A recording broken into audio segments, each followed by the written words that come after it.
recently saying that Leighton and I were frenemies. And it's frenemies. Is that the new term, frenemies? Yeah, we're friends, but we're also enemies. And it's really strange because they always want to pit women against each other. You don't hear about like Penn and Chase hating each other. I think I'm just brunette because of the books. And everyone knows blondes are nicer anyway. This movie is going to affect people, and they're going to want to tell you about their lives. So if someone understands the themes of this movie, comes across you in public, and they want to really talk to you, what's the best way for them to be able to talk to you about this? How would you recommend they go about it? Like asking for like my address or my phone number or like my location share? Or I could just location share you. Blake Lively might look like Hollywood's golden girl, but behind the scenes, the story is way messier. For years, she's kept her image squeaky clean with a little help from powerful friends like Ryan Reynolds and Taylor Swift. But now, former co-stars are speaking up and pulling back the curtain. What's happening between Blake and Justin Baldoni right now? Apparently, it's nothing new. Blake has clashed with castmates before, from Penn Badgley to Anna Kendrick, and the drama just keeps piling up. At some point, when you've got this many feuds, you have to wonder, is Blake the problem? It's giving serious Hollywood drama, and we need to break it all down. My parents had paid the show choir director to put me in the choir, because I can't sing or dance to save my life. But you were lead in that choir, huh? I went in there, I was like, I'm supposed to be in this choir. Yeah, I was very like passionate, and you know, they put me in the choir. Were you a high school actress? No, I was in show choir. Glee is based on my high school, so it was it was so much fun. If I could be professionally in show choir for a living, I would, but I can't sing or dance.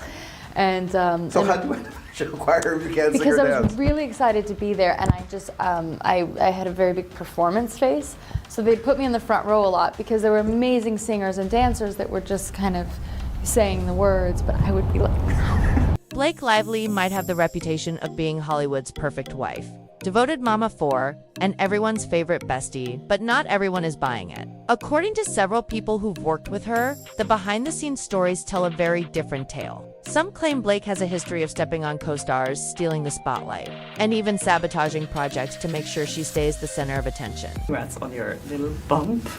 Congrats on your little bump. What about my bump?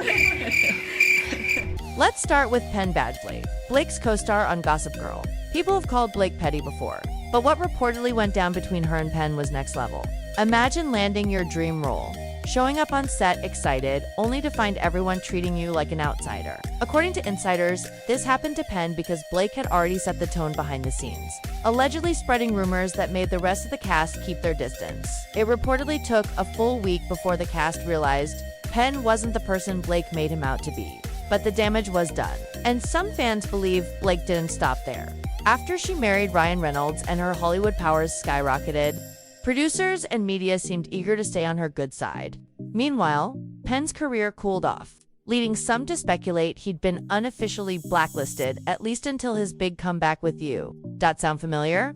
Fans are seeing the same pattern play out right now with Justin. Baldoni on It Ends With Us. From awkward press tours, moments to reports that Justin was left out of key creative decisions, including learning during promo that Ryan Reynolds had worked on the film's rooftop scene. The tension was obvious. Some even claim Blake used her influence to push through script changes that Justin didn't want. We do have It Starts With Us, so I'm hoping to see you back in the double duty role. I think there are better people for that one. Justin. I think Blake Lively's ready to direct. That's what I think. Ooh. So, yeah.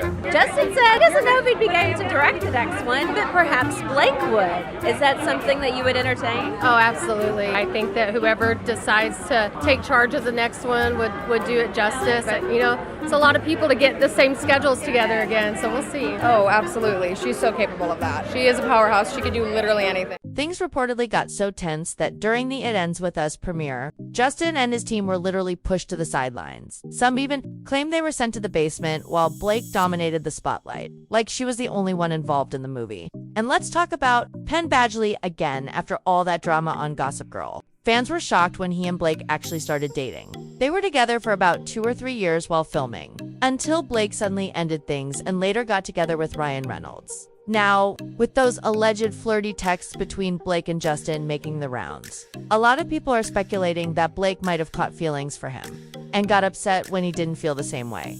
Even author Colleen Hoover seemed to notice Blake's behavior. She briefly left social media during the chaos, and when she came back, fans noticed all mentions of Blake were gone from her pages.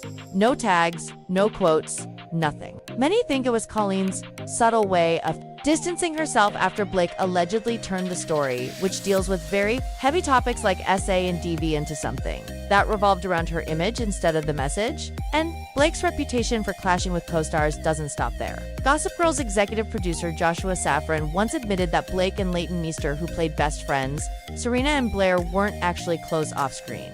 He said it was mostly a personality difference, with Blake being very extroverted and Leighton more reserved. But fans have pointed out that some of Blake's press tour moments went beyond just personality differences. She was known to make edgy jokes, including bringing up very personal details about Leighton's past. Like the fact that she was born in prison, something many people felt was not Blake's place to talk about publicly. Saying that Leighton and I were frenemies. And it's frenemies. Is that the new term, frenemies? Yeah, we're friends, but we're also enemies. And it's really strange because they always want to pit women against each other. You don't hear about like Penn and Chase hating each other and being jealous and competitive. Everyone knows blondes are nicer anyway. A moment by me. Remember Savannah. It was another promise was no pet monkey. Yeah. Chuck has a matching pet monkey with coordinating outfits, and I was like, I would love to be part of the show, but I can't act with a monkey. And then I got a few of them. Come on, it was a joke. Lord have mercy.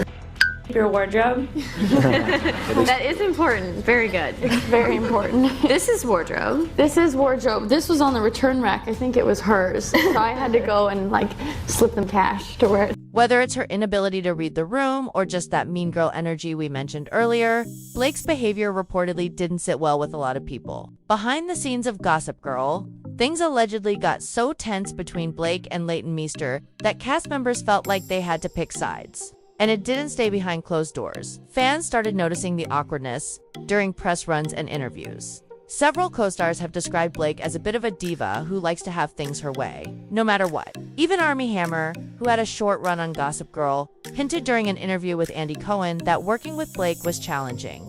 So much so that it played a role in him leaving the show earlier than planned. He kept things polite, but you could tell there was more to the story. My question for Armie, on Gossip Girl, who was the biggest diva on set?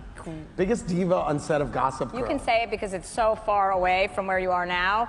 That show's over. I suggest that you do not pass on another question. By the way. Thank you, Chelsea. I wish I could take all of my passes back and use them all right now. Yeah. Wow. Let me just say, that was a tough show to film, and I didn't end up actually filming all of the episodes I was supposed to because it was such a tough film. Really? Literally, you said, get me out of this. It was also like, get him out of here. Yeah. Oh, really? Yeah. So it just literally was that. Whose love interest were you? I was Blake Lively's love interest. You were? Yeah. Okay, well then. Sounds like she was the problem. It sure does, Chelsea. No, that's not what I'm saying. That's exactly what I was thinking. Don't put words into his mouth. Yeah. Yes. Because my foot is already there. No, it is not. No, yeah, continue. Sorry, it's your show. No, please, you continue. I'm interested in what you. No, I like it. I need another drink. But as messy as all that sounds, it's nothing compared to the alleged drama between Blake and Anna Kendrick on the set of the 2018 thriller A Simple Favor. According to reports, the tension started after Anna made a comment in a 2016 interview with The Edit, saying she'd be terrible at being like Taylor Swift, the perfect Miss America version, who makes sure every fan has an amazing experience. To most people, it sounded like a harmless, self-deprecating comment, not shade. But when Blake reportedly caught wind of it, she wasn't happy. Fans believe Blake decided to defend her bestie Taylor and made things incredibly difficult for Anna during filming. The tension allegedly got so bad that fans could feel it during the press tour. Many interviews were painfully awkward to watch, with some viewers even saying you could cut the tension with a knife. Ryan on that film. Got it. And thought she seemed nice, and little did I know. Yeah. we get the body language experts analyzing this right now. How quickly do you... Don't touch me. How quickly do you know if you're gonna gel with a co-star? Is it like day one, you're like, okay, I'm in this and it's not working, or... I feel like it's pretty rapid cognition for me. Yeah, I think you know, but there's some people, like, I've had people who, like, I don't necessarily, like, we're not best buddies at all moments, but, like, do we do well together on screen? And there's some people that, like, we're best buddies, and then on screen it's like... So you just never really know. Right. And so, I don't know, but it's fun. But you definitely know once you're shooting, like, who... Yeah. Oh, this is what it's you gonna be. gel with and who you don't, and like and that was what's so great about this movie is that the characters on the page can be a little bit more like black and white. Like these two women, we didn't totally understand how they would come together and be friends, but once we got in it, once we started playing, and once Paul sort of created that environment, we stepped into our characters and our wardrobe and saw how over the top we could be in moments and how honest we could be in others. It just sort of like all came together in a way. Yeah. Things only got messier from there. The hosts of Celebrity Memoir Book Club, Claire and Ashley, later revealed that by the time A Simple Favor wrapped, Blake and Anna weren't even speaking to each other. An insider who claimed to have worked at Lionsgate backed this up, saying, "The rumors are true, they hated each other." The studio even had to sit them down and tell them to act friendly during the press tour because the tension was becoming obvious. According to the insider, Anna was very competitive with Blake, allegedly asking for more promo time and even requesting edits to make sure she stood out in marketing materials. Meanwhile, Blake reportedly accused Anna of stealing the spotlight during promo. Shoot's producers described the tension as unbearable and said they sometimes had to film around the drama just to keep things moving. By the end of the press tour, things were so bad that Anna admitted in an interview that she had Blake muted on social media. How do you kind of just not let it affect you at all? Everyone's opinion of me is just so positive. I do let it affect me. I do. Because everyone's like, you're great, and I'm like, I know. You're not great. Blocked. Yeah. Do you block people ever? No, I've muted some people. Now that it's a function on Twitter and Instagram, there's a couple people that I have muted. Good. Yeah. You can mute people on Instagram? Yeah, it's a new feature. Really? I know. Get excited. Wow, that's exciting. But you replied to someone recently, I think, which they made headlines about. Oh, on really? Instagram, yes. Someone was saying something about a spelling or something, and you just Oh my gosh, I replied always back. appreciate when people correct me. It wasn't, someone said something about the spacing. I still really don't know how social media works, so if someone tells me how to fix spacing on something, hyperlinks. Who knows how to work a hyperlink? I don't know. I use an iPhone, it does everything for me. Yeah. The one thing that's common in most of... One thing fans have pointed out from multiple interviews is that Blake always seems to drop a shady or out-of-pocket comment, and Anna ends up calling her out on the spot every single time. Good one, Anna gives me confidence too. I like compliments. I'm not below compliments. That's what my mom always says. She's like, wants me to compliment her, and she's like, I'm not below compliments. I'm like, it's clear that you're not, because she's always soliciting. Oh, because you were just telling me about like weird expressions that she gets wrong, wouldn't it be, I'm not above compliments? Oh yeah, you're right. You're right. Oh, she gets it all wrong. I never even thought about Yeah. it. She says it. Yes, she's not above compliments. My mom gets everything sort of Like flipped. expression, she was just telling me like the like. She'll be like funny smooth as pie. She'll be smooth as silk or whatever. Easy as pie. Yeah, Right. and smooth as silk. But my mom, I think, is a very confident person, and so for me, yeah, I sort of like struggled with that because I've sometimes judged her for being so confident. Which I think is like not fair, right? Yeah, you're such a bad daughter. Terrible daughter. See, this is an entire therapy session. That's you've stepped good. Get into. it out. Blake showed Justin if you thought Blake's drama ended there, think again.